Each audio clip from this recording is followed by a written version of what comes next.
तो आज की वीडियो में पढ़ेंगे डिवीजन एंड जर्मर एक्सपेरिमेंट। तो पिछली वीडियो में हमने देखा था कि सर डी ब्रोगली ने कुछ कहा था। क्या कहा था कि हर पार्टिकल के साथ एक वेव एसोसिएटेड होती है और जिसकी वेवलेंथ उन्होंने कहा था lambda equal to H upon M V. और उस चीज़ को जब हमने इलेक्ट्रॉन के लिए कैलकुलेट किया तो हमने कहा कि इलेक्ट्रॉन की वेवलेंथ हो जाएगी lambda equal to under root 150 upon V, जहाँ पर वी क्या है, उतना वोल्ट लगाकर इलेक्ट्रॉन को हमने एक्सिलरेट किया था। ठीक है, अब ये चीज़ कही तो डी ब्रोगली ने कि ऐसे ऐसे कुछ वेव्स होते हैं और उन वेव का जो नाम दिया वो था मैटर वेव। कि पार्टिकल जो है मैटर उस भी वेव की तरह बिहेव करता है और वेव को हम क्या बोलेंगे, मैटर वेव्स। लेकिन उसका एक्सपेरिमेंटली जिसको वेरीफाई किया वो डेविसन एंड जर्मर, ये दोनों वैज्ञानिक थे। 1921 से जो है ये एक्सपेरिमेंट कर रहे थे कुछ निकल के क्रिस्टल्स पर इलेक्ट्रॉन वगैरह डालेंगे। अब इनका डी ब्रोगली की हाइपोथेसिस से कोई मतलब नहीं था। डी ब्रोगली ने ये हाइपोथेसिस दी थी अपनी 1924 में और ये भाई साहब अपना एक्सपेरिमेंट कर रहे थे 1921। लेकिन कुछ चीज़ें इनके एक्सपेरिमेंट से ऐसी निकल कर आई तो इन्होंने बताया कि ऐसा ऐसा रिजल्ट आ रहा है। तो उन्होंने देखा अच्छा भाई ये तो कुछ डी ब्रोगली वेवलेंथ से मिलता जुलता लगता है। और तो जैसे जैसे चीज़ें हुई हम पढ़ेंगे अब आगे। पहले देखते हैं कि डिवीजन एंड जर्मर एक्सपेरिमेंट था क्या, इसका एक्सपेरिमेंटल सेटअप देख लेते हैं एक बार। मिल गया ये खो गया था मेरा, मिटाए कैसे फिर प्रॉब्लम। ठीक है, तो देखते हैं डिवीजन एंड जर्मर के एक्सपेरिमेंट का सेटअप। तो सेटअप कुछ ऐसा था कि एक इलेक्ट्रॉन गन थी, उससे उन्होंने निकल के क्रिस्टल पर कुछ इलेक्ट्रॉन डाले और फिर एक डिटेक्टर था जो कि डिटेक्ट कर रहा था कि कहाँ कितने इलेक्ट्रॉन आ रहे हैं। इसको थोड़ा सा अच्छा सा डायग्राम बनाएंगे, अभी देखते हैं। तो जो इलेक्ट्रॉन गन ये चीज़ थी ना, इलेक्ट्रॉन गन, अब बताओ जब सबसे पहले मैंने ये सब सुना इलेक्ट्रॉन गन, आज मैं 12th क्लास में था तो मैं बिल्कुल एकदम चौंक गया। मतलब कैसी गन बनाई होगी उन्होंने कि उसमें इलेक्ट्रॉन डाले होंगे। मैंने सोचा कि कुछ कुछ ऐसी कोई गन होगी उसमें ऐसे एक तरफ इलेक्ट्रॉन भरे होंगे और उसको छोड़ते होंगे तो इलेक्ट्रॉन में ये चीज़ शब्द है ना, मुझे याद है तब मैंने क्या सोचा। और बहुत दिनों बाद मुझे पता चला कि वास्तव में इलेक्ट्रॉन गन है किस खेत की, चिड़िया का नाम। देखते हैं कैसे होता है, इसका एक अच्छा सा डायग्राम बनाते हैं। क्या है कि एक फिलामेंट है ऐसे और उस पर हमने लगा दी एक बैटरी। इसको हम बोलते हैं लो टेंशन की बैटरी, यानी इसकी वोल्ट होगी करीब 6 से 12 वोल्ट की बैटरी होगी। ठीक है जी, और इसके ऊपर हमने कोटिंग कर देते हैं किस चीज़ की, ये कोटिंग की है हमने बेरियम ऑक्साइड की। बेरियम ऑक्साइड, अब ये बेरियम ऑक्साइड क्या है, जो भी है, इस चीज़ की खास बात है कि इसका जो वर्क फंक्शन है वो कम है। वर्क फंक्शन क्या होता है, हमने फोटो इलेक्ट्रिक इफेक्ट में देखा था कि इलेक्ट्रॉन को निकालने के लिए जितनी एनर्जी हमें देनी होगी वो कम है, इसका वर्क फंक्शन कम होता है। इसका वर्क फंक्शन कम है यानी इलेक्ट्रॉन कम एनर्जी लेकर भी बाहर आ जाए। अब क्या करेंगे, जब इस फिलामेंट से बैटरी लगाई तो ये हीट होगा, हीट होने से क्या होगा, इस अंदर टेम्परेचर आएगा, एनर्जी होगी और उस एनर्जी से क्या होगा, इस बेरियम ऑक्साइड से इलेक्ट्रॉन्स निकलेंगे और ऐसे इलेक्ट्रॉन्स निकलने को हम बोलते हैं थर्मियोनिक। स्पेलिंग सही है क्या पता नहीं, थर्मियोनिक एमिशन। यानी थर्मल क्या होता है, हीट, और हीट की वजह से जो एनर्जी निकल मिली है उसकी वजह से इलेक्ट्रॉन का एमिशन, उसकी वजह से इलेक्ट्रॉन निकलना, तो क्या हो गया मेरा थर्मियोनिक एमिशन। अच्छा, इसमें क्या करेंगे अब, ऐसे थोड़ा सा हट इस चीज को मिटा देते हैं। ये मेरी बेरियम ऑक्साइड की लेयर ऐसे, और बीच बीच में लगा देते हैं कुछ स्लिट्स। अब ये स्लिट्स किस लिए लगाई है उसकी भी बात करेंगे। स्लिट्स इसलिए लगाई है, मान लिया इसमें से इलेक्ट्रॉन निकलेंगे तो इलेक्ट्रॉन ऐसे ऐसे हर जगह फैलेंगे, हमें चाहिए जो सीधे इलेक्ट्रॉन जा करके हिट करे टारगेट को। तो इलेक्ट्रॉन की एक बढ़िया बीम मेरी बन करके जाए यहाँ से, इसलिए हमने स्लिट्स लगा दी कि जो फालतू के इलेक्ट्रॉन है उनको यहीं पर रोक दो। ठीक है, और इसके आगे एक लगा देते सिलेंडर। हाँ सिलेंडर। अब सिलेंडर का क्या काम है, वो भी सिलेंडर, अरे हट हट हट, जिसका कि एक बहुत ही पतला सा जिसमें छेद होगा, इस छेद में से इलेक्ट्रॉन निकलेंगे और इस सिलेंडर से कनेक्ट कर देंगे हम हाई वोल्टेज करंट अपना, और ये हम अपने हिसाब से डिसाइड करेंगे कि हमें कितना करंट इसमें लगाना है। वोल्टेज जो है ये मेरी हाई टर्मिनल वोल्टेज, इसमें ऐसे करके एक ऐसे लोड लगा देते हैं जिससे हमें क्या मिल रहा है, वी वोल्टेज मिल रहा है। इस वी को हम अपने हिसाब से कंट्रोल करेंगे जितना भी लगाना।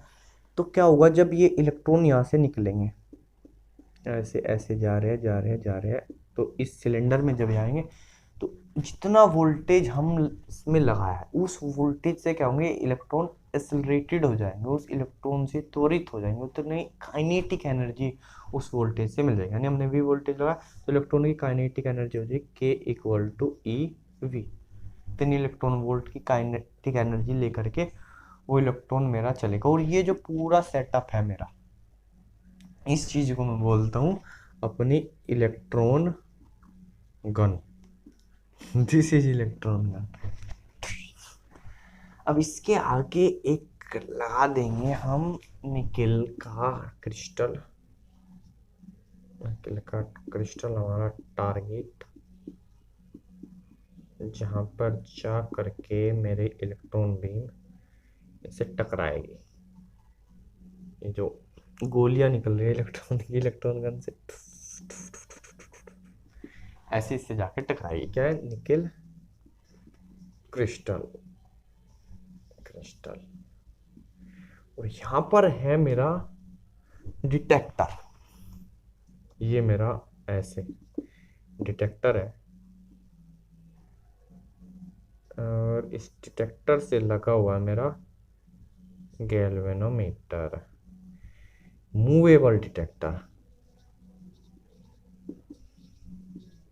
यानी इसको हम घुमा के इधर इधर देख सकते हैं कि कहाँ कितने इलेक्ट्रॉन आ रहे हैं। तो इलेक्ट्रॉन की बीम ऐसे ऐसे ऐसे ऐसे ऐसे ऐसे ऐसे टकरा के इससे आती है। ये क्या होते हैं, मेरी इंसिडेंट बीम, और ये क्या है, मेरी रिफ्लेक्टेड बीम। और ये चीजें क्या होते हैं, एक बढ़िया से वैक्यूम चैम्बर में बंद होती है। वैक्यूम होता है यहाँ पर। वैक्यूम क्यों है, क्योंकि दो कारण से, एक तो और एक कारण का तो गड़बड़ हमारी हो भी गई थी एक्सपेरिमेंट के दौरान। क्या हुई थी बात करेंगे कि यहाँ पर अगर एयर के मॉलिक्यूल्स होंगे तो उनसे टकरा कर इलेक्ट्रॉन जा सकते हैं। हमें क्या चाहिए कि वो निकल क्रिस्टल से जाकर टकराए, कि जो डेविसन और जर्मर थे वो अल्टीमेटली इसके इलेक्ट्रॉन कैसे सजे हुए उसको स्टडी करना चाह रहे थे। उनका डी ब्रोगली वेव वगैरह से कोई लेना देना नहीं था। तो ये मेरा सेटअप है डिविशन जर्मन एक्सपेरिमेंट। अच्छा, तो हुआ क्या, जब वो पढ़ रहे थे ऐसे तो 1925 में एक घटना हुई। कोई बम ब्लास्ट नहीं हुआ, एक छोटी सी घटना हुई, क्योंकि ये जो वैक्यूम था वो लीक हो गया। वैक्यूम चैम्बर का इसका वैक्यूम लीक हो गया और इसमें ऑक्सीजन मतलब कुछ भी गैस हो गई, गैस भर गई। और जो निकल था वो निकल ऑक्साइड, उस पर जो है निकल ऑक्साइड की परत जम गई, निकल का जो क्रिस्टल था। तो उन्होंने देखा कि भाई ऐसे तो कुछ गड़बड़ हो गई।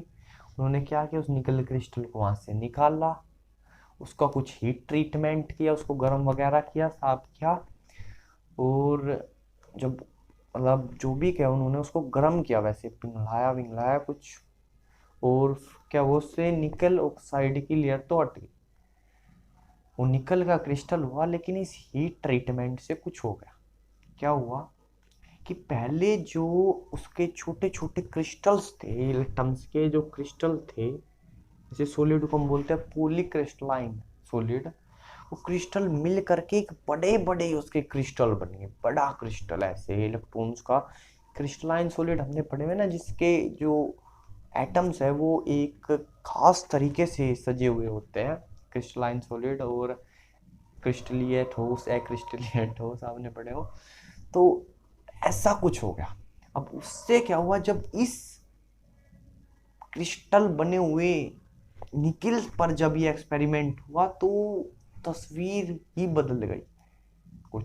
उन्होंने देखा कि जब उन्होंने कुछ 50-54 वोल्ट से जब इनको एक्सेलरेटेड किया इलेक्ट्रॉन्स को, तो कहीं पे इंटेंसिटी ज़्यादा, कहीं पे इंटेंसिटी कम हो रही थी, और मेनली ये जो मेरा जिसने से रिफ्लेक्टेड या डिफ्रैक्टेड बीम जो भी इसको बोलते हैं, जब ये 50 डिग्री के एंगल से रिफ्लेक्ट हो रही थी बीम, तो वहां पर इलेक्ट्रॉन्स की एक बढ़िया पीक थी, उसके बाद इलेक्ट्रॉन कम कम ऐसे हो रहे थे। यानी कि अगर मैं एक प्लॉट लूँ, ये मैं फाइल लूँ और ये आई लूँ, तो ऐसी कुछ मेरे को तस्वीर मिल रही थी। ये क्या है, यहाँ पर 50 डिग्री है, ये क्या हो रहा है, V बराबर 54 वोल्ट पे, ऐसी कुछ तस्वीरें निकल के आई। तो इस चीज की उन्होंने फिर किसी, अच्छा बात अगर स्टोरी की आती है तो सुनिए।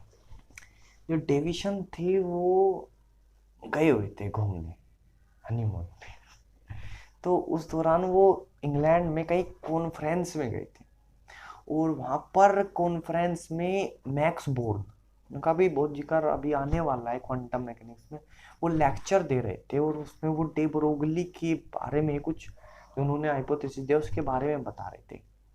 तो डेविसन भी उसमें थे, उस कॉन्फ्रेंस वगैरह जो भी उसको बोलते हैं।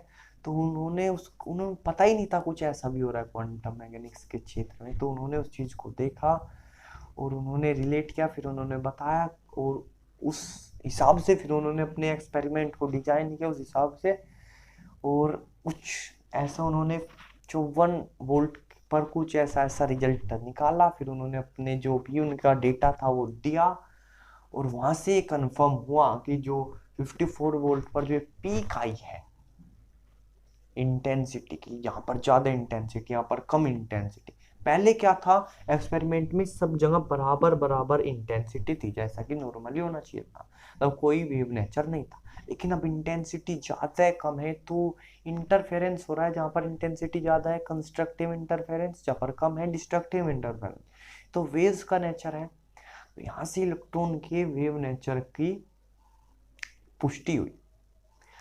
अब इस चीज को याद रखिएगा, आप जब 50 डिग्री के एंगल से वो रिफ्लेक्ट हुई, 54 वोल्ट लगाया, तो कुछ कुछ चीजें हुई, ठीक है। और कुछ अभी मैं आपको दिखाने वाला हूँ तस्वीर, ये देखो ये क्या है। इसमें क्या है, अलग अलग इंटेंस, जब अलग अलग हमने वोल्टेज लगाई, तो इस हिसाब से कैसे मेरी जो बीम है, जो इंसिडेंट बीम आई और जो रिफ्लेक्ट कैसे कैसे बीम आई, ऐसा बता रहा है। और 54 वोल्ट पे क्या है, एकदम से मेरी यहाँ पर 50 डिग्री पे इंटेंसिटी बहुत ज़्यादा है इलेक्ट्रॉन की, उसके बाद एकदम से इंटेंसिटी कम हो रही है। तो क्या हो रहा है यहाँ पर, ये कंस्ट्रक्टिव इंटरफेरेंस हो रहा है 50 डिग्री पे। ये क्या है, डिफ्रैक्शन है इलेक्ट्रॉन्स का, क्या है, वेव नेचर दिखाया जा रहा है। अच्छा, तो अभी हमें और कुछ चीजें पढ़नी है। अभी हमने क्या देखा, एक्सपेरिमेंट याद है ना आपको, फिलामेंट है ये, इसको हीट किया तो इलेक्ट्रॉन्स निकले, इलेक्ट्रॉन्स के हमने ऐसे सिलेंडर लगाया, ये एल्यूमिनियम का सिलेंडर होता है यूजुअली, और उससे क्या हुआ, इलेक्ट्रॉन्स की बीम बनी, वो जाके निकल क्रिस्टल से टकराई, रिफ्लेक्ट हुई। तो 54 वोल्ट से जब हमने इसको एक्सेलरेटेड किया था तो 50 डिग्री से जब ये यहाँ पर हमको एक बढ़िया पीक दिखाई दी इंटेंसिटी की इलेक्ट्रॉन्स की, जब ये डिटेक्ट किया हमने तो यहाँ से वेव नेचर हमारा कुछ कुछ कंफर्म हुआ। आगे कुछ चीज बात करते हैं, अभी हमने फॉर्मूले से कुछ वैल्यू निकालनी है, वो देखेंगे। इसको मिटा देते हैं।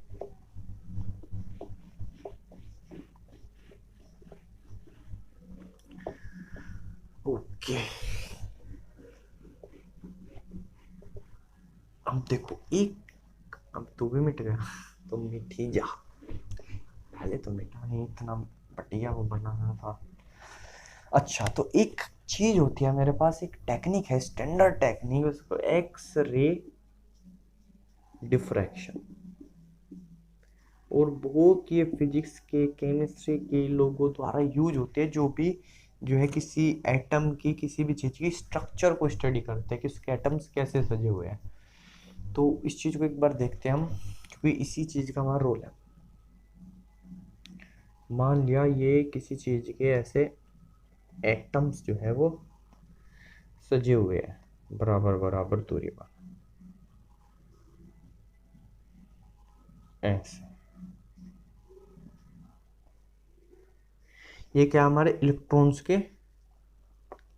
प्लेन्स है, ऐसे इलेक्ट्रॉन है उनके ऊपर ऐसे ऐसे ऐसे ऐसे ऐसे ऐसे ऐसे ऐसे। तो ये क्या मेरे बन गए, इलेक्ट्रॉन के प्लेन्स बन गए, सॉरी एटम्स के प्लेन्स बन गए। ठीक है, तो ऐसे इसके प्लेन बनाते हैं। ओके,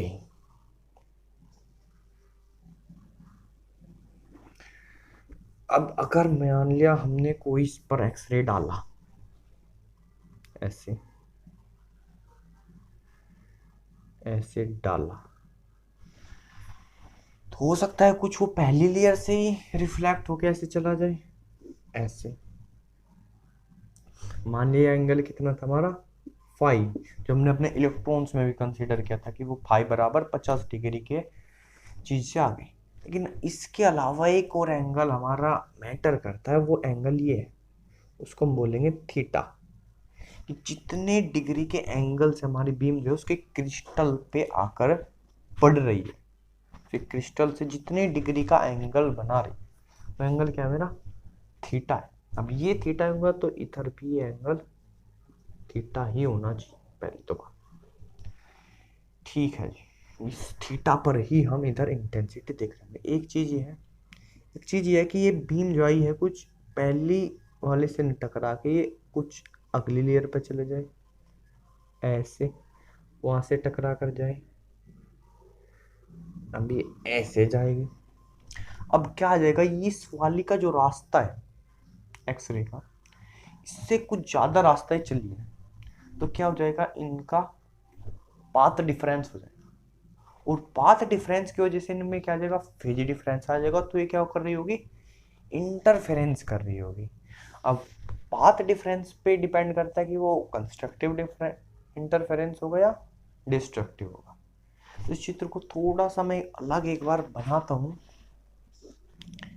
डेल्टा एक्स यानी पाथ डिफरेंस निकालने के लिए। ऐसे ये एंगल कितना मेरा थीटा है, एक अगली लेयर से बन रहा है ऐसे, ये भी क्या है थीटा।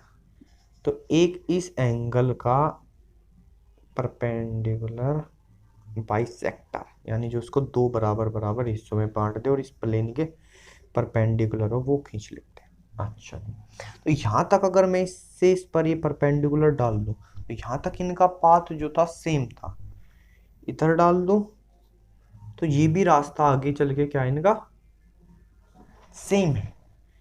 रास्ते में डिफरेंस कितना है, इतना, ये रास्ता जो है, ये वाली वेव ज्यादा चली है। अब ये एंगल थीटा है, ये भी छोटा ही बनाए, तो ये क्या है पूरा 90 है, तो ये कितना हो गया 90 माइनस, जिस चीज की प्रॉब्लम थी वही हो रही है, ये क्या होगा 90 माइनस थीटा, ये कितना है 90 है, तो ये कितना बचेगा, थीटा बचेगा, ये निकाल के देखना। ठीक है, अब इधर भी ये थीटा है, ये कितना बचेगा 90 माइनस थीटा, ये 90, तो ये भी क्या होगा थीटा होगा। अब प्लेन के बीच का जो सेपरेशन है उसको हम बोलते हैं डी, एक प्लेन दूसरा प्लेन, इनके बीच के सेपरेशन को हम क्या बोल रहे हैं, डी बोल रहे हैं। ठीक है जी, तो इनका पाथ डिफरेंस यानी इसको और इसको निकालते हैं। ये देखो ये डी है और ऐसे ये 90 डिग्री का एंगल है सामने, यानी क्या हुआ ये मेरा राइट एंगल ट्रायंगल हो गया। और इसका ये थीटा है, यानी ये क्या है परपेंडिकुलर है, इसको मैं कुछ भी बोल लूँ एक्स वाई जेड, इसको y1 बोल देते हैं। तो y1 क्या हो जाएगा मेरा, हो जाएगा डी साइन थीटा हो जाएगा, निकाल के देखना। और इसी तरह अगर मैं इसको y2 बोल दूँ तो ये भी क्या हो जाएगा डी साइन थीटा हो जाएगा, ये भी डी साइन थीटा और इधर ये भी डी साइन थीटा।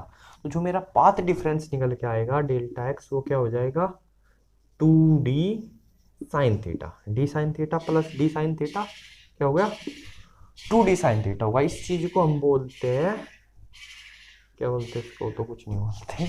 अब जो डेल्टा एक्स होगा वो क्या होना चाहिए, लैम्डा का मल्टीपल होना चाहिए n टाइम्स, किसके लिए, कंस्ट्रक्टिव इंटरफेरेंस के लिए, कंस्ट्रक्टिव इंटरफेरेंस,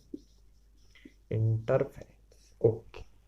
यानी डेल्टा एक्स की वैल्यू होनी चाहिए 2d साइन थीटा, यानी कि 2d sine theta equal to n lambda. ये फॉर्मूला आता है मेरे पास, इसको बोलते हैं हम ब्रैग्स लॉ, ब्रैग्स लॉ। तो ब्रैग्स लॉ से हमारे पास फॉर्मूला आता है 2d sine theta equal to n lambda. या साइन थीटा ध्यान रखो, ये इंसिडेंट और रिफ्लेक्टेड के बीच का एंगल नहीं है, बल्कि इंसिडेंट और प्लेन के बीच का एंगल है थीटा। अच्छा जी, इस चीज को हम नोट करेंगे 2d sine theta equal to n lambda, बाकी चीजों को हम मिटा दे रहे हैं। ओके, अब हमने क्या देखा, बिल्ली भाग गया।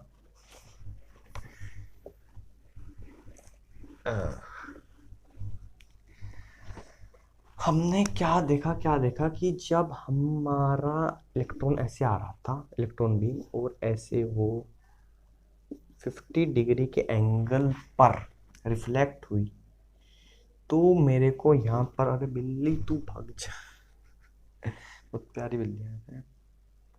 तो मेरे को यहाँ पर पीक मिली इंटेंसिटी की, एकदम से ऐसा ऐसा कुछ मेरा ग्राफ है, ये ऐसे 50 डिग्री पर इंटेंसिटी की पीक मिलती है मेरे को। यानी कि यहाँ पर क्या होना चाहिए, कंस्ट्रक्टिव इंटरफेरेंस हो रहा होगा। अब एन लैम्डा वाला लिखना था, 2d sine theta equal to N lambda. अच्छा, ये 50 डिग्री है, ऐसे इसका कोई, अगर ये ऐसे गया है तो ऐसे कोई प्लेन्स होगा किसका, एटम्स का। अब निकल ऐसे लिख रखा है तो जरूरी थोड़ी है ऐसा ही प्लेन होगा, ऐसा प्लेन होगा कोई, तभी तो वो आके ऐसे आकर के ऐसे रिफ्लेक्ट हो रहा है, ये मेरा कोई प्लेन होगा। अच्छा, ये 50 डिग्री है, ये इधर थीटा होना चाहिए, इधर थीटा होना चाहिए, कितना बचा टोटल 130 बचा। तो ये भी कितना होगा 65 डिग्री, और ये भी कितना होगा 65 डिग्री। तो थीटा कितना है मेरा 65 डिग्री। अच्छा, डी जो है एक्स रे डिफ्रैक्शन से हम निकाल सकते हैं इनके बीच का, और वो डी आता है मेरा करीब 0.0909 नैनोमीटर, दो प्लेन्स के बीच का जो मेरा सेपरेशन है, दिस इज डी। ओके, और इंटेंसिटी जो है मैं ज़्यादातर हमें n इक्वल टू 1 पर ही मिलती है, उसके बाद डिफ्रैक्शन में क्या होता है इंटेंसिटी कम होने लगती है, तो n इक्वल टू 1 पर ही हम देखेंगे। तो मेरे पास चीज़ आती है lambda equal to 2 N lambda equal to 2d sine theta, N की जगह 1 लिख ले तो lambda equal to 2 into D की वैल्यू 0.909 नैनोमीटर, इसको 91 लिख देंगे, और 0.091 और इंटू साइन 65 डिग्री, और इस चीज़ की वैल्यू आती है करीब 1.0167 नैनोमीटर, यानी कि 1.67 एंगस्ट्रॉम, कुछ ही आती है वेवलेंथ। ओके, अब हमने अपने इलेक्ट्रॉन को एक्सेलरेट किया था 54 वोल्ट से, तो अगर हम डी ब्रोगली के हिसाब से वैल्यू निकाले तो ये आएगी करीब 150/54 एंगस्ट्रॉम, यानी ये भी आएगी वैल्यू करीब 1.66 या 1.65 करके देखना एंगस्ट्रॉम। तो बहुत ही बढ़िया इनके बीच में क्या हो रहा है, मैच हो रहा है। तो ये चीज जो हमने की है, ये इस चीज को पता करने के लिए है कि जो डी ब्रोगली का फॉर्मूला था क्या वो भी सही है, लैम्डा इक्वल टू 150/V। बाकी जब हमने इंटेंसिटी में पीक देखा था, ये चीज तो तभी कंफर्म हो गई थी कि इलेक्ट्रॉन के पास भी वेव नेचर है। तो यहाँ से उसका डी ब्रोगली का पता नहीं आपको दिख रहा होगा या नहीं, आई होप दिख रहा हो, वरना खुद करके देखना है। तो वहीं से हमको पता चल गया था कि जो मेरा इलेक्ट्रॉन है यानी जो पार्टिकल्स है वो भी वेव नेचर रखता है। उसके बाद इसी एक्सपेरिमेंट को न्यूट्रॉन्स पे करके देखा गया, एटम्स पे करके देखा गया, मॉलिक्यूल्स पर करके देखा गया, यहाँ तक कि आयोडीन के मॉलिक्यूल पर भी देखा गया। आयोडीन का मॉलिक्यूल का साइज बहुत बड़ा होता है, अगर इलेक्ट्रॉन की तुलना में बात करें इतना बड़ा है, मतलब अगर इलेक्ट्रॉन छोटा सा है तो उसका बहुत बड़ा साइज, उस पर भी ये एक्सपेरिमेंट जो है काम किया। यानी क्या हो गया, इससे प्रूव हो गया कि पार्टिकल के पास भी वेव नेचर है, यानी मैटर वेव जैसा कुछ ना कुछ तो है। पूछे मैटर वेव में है क्या चीज, कौन सी क्वांटिटी ऑसिलेट कर रही है, तो इस चीज का हमारे पास फिलहाल कोई जवाब नहीं है। ये कोई मैथमेटिकल क्वांटिटी है, कोई फिजिकल क्वांटिटी कुछ ऐसा है नहीं, लेकिन इस मैथमेटिकल क्वांटिटी से भी रिजल्ट्स जो है हमारे एक्सपेरिमेंट के वो मैच करते। क्लासिकली हम देखें तो हर जगह इंटेंसिटी एक जैसी आनी चाहिए थी, लेकिन पीक आई है इंटेंसिटी में, यानी वेव नेचर है। तो इसी चीज को हमारा बताता है क्या, ये डेविसन एंड जर्मर एक्सपेरिमेंट। तो आई होप हमने इसको अच्छे से समझा होगा, पढ़ा होगा।